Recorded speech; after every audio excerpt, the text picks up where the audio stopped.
This is the Lone Crater YouTube. We hope this video helps.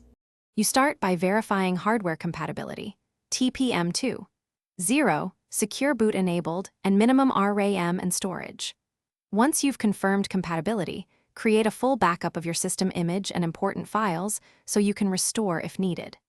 Then download and run Microsoft PC Health Check to double-check eligibility, and grab the official Windows 11 installation assistant.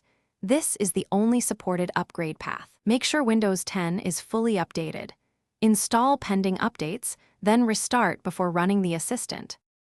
Run the Windows 11 installation assistant as administrator and follow on-screen prompts. Accept the license and allow the assistant to download the installation files.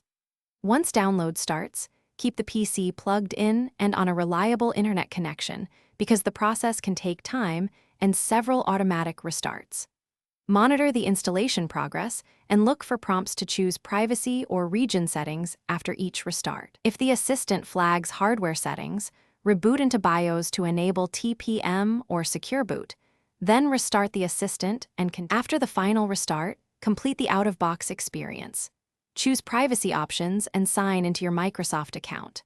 Once on the desktop, check Windows Update for driver and firmware updates and reinstall any apps or peripherals that need attention. If something goes wrong, remember the built-in rollback window. You can revert to Windows 10 within 10 days using settings, otherwise restore from the system image you created. Key troubleshooting tip. If the PC fails to boot, use Windows Recovery Environment to repair startup or restore the backup image. Thanks for watching. Consider subscribing if we helped you.